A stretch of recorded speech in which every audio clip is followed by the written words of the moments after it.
Sa pagbuhos ng ulan, minamasdan ang iyong mukha.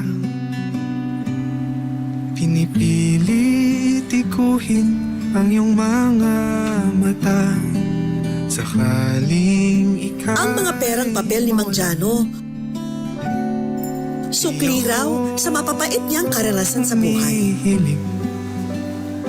Alam din ng tao po na naunawaan po siya na ganun nga po ang kalagayan niya sa ngayon. Wala nga po siya sa tamang pag-iisip. Yun po, may nangungutya po sa kanya dahil po sa kanyang kalagayan. Hindi po siya maintindihan, hindi po maunawaan yung kalagayan niya. Nung simula po nung nagkasakit si Kuya Jano, nalaman niya po yun na ganun po ang nangyari sa kaya Ate Sharon na nag-asawa siya po ng iba.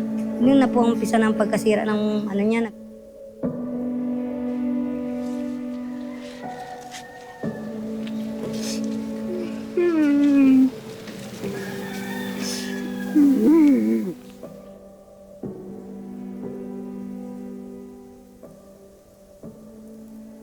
Kuya, anong ginagawa mo dito? Kumain ka na ba? Nung isang araw ka pang hindi kumakain, kuya.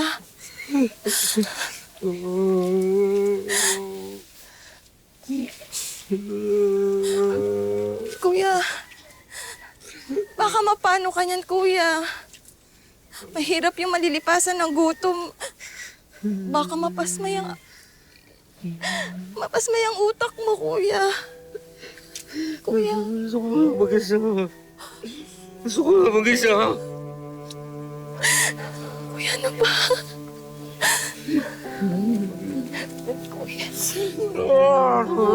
Mag-isa.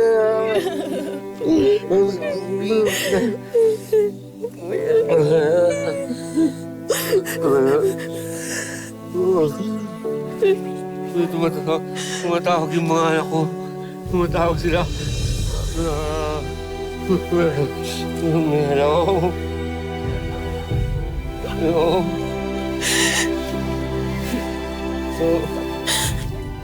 Mahal mga anak ko. Sensya kayo mga anak ko.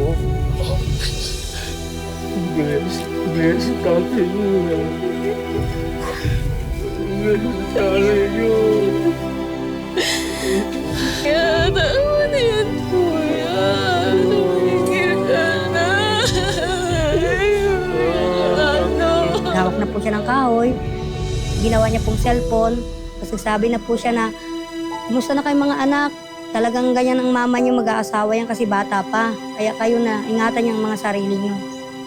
Yun po. Pero po, nagsasalita siya mag-isa.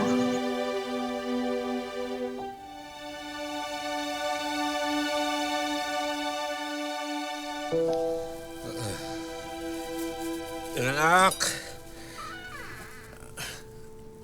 Anak, mga anak! Pasensya na, ha? Ginabi ako dahil sa trabaho, eh.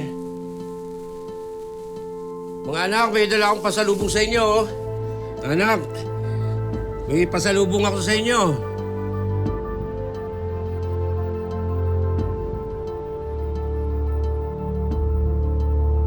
Ay, tulog na pala yung mga bata.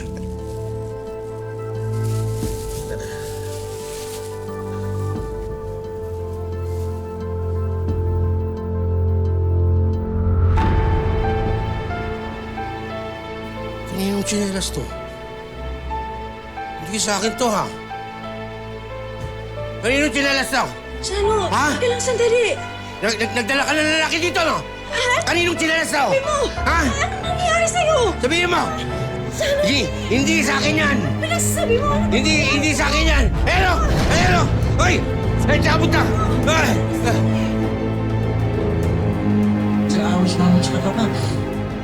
Bitawan mo ako! Tay! Okay na, Tay! Tay! Namayas na sa'yo! Ayon sa kwento ni Mang Jano, ipinagpalit daw siya ng kanyang asawa sa iba. Bagay na labis daw niyang dinamdam at nakaapekto sa kanyang pag-iisip.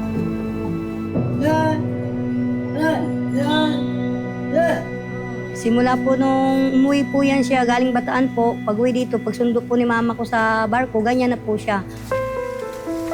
Sa kabila ng problema sa isip, may isang malinaw na malinaw raw para kay Mang Jano.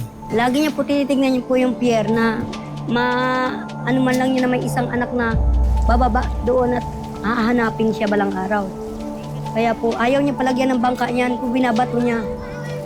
Binubuli din po siya minsan ng mga taong nagbabara dyan na kasi hindi naman po nila alam na ganun pala ang kalagayan ko dyan. Ang mga paghihintay ni Mang Jano, laging nauuwi sa walang asawa o anak na dumarating. Kaya nagkusa kaming hanapin ang kanyang pamilya. Nahanap namin sila sa bayan ng Limay sa Bataan.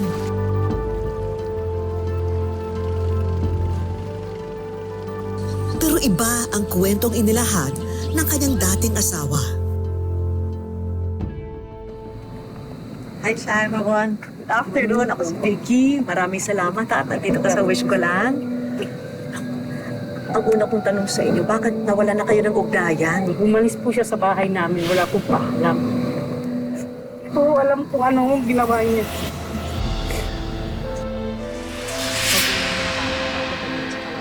Ang kabuuan ng kwento ni Aling Sharon sa aming pagbabalik.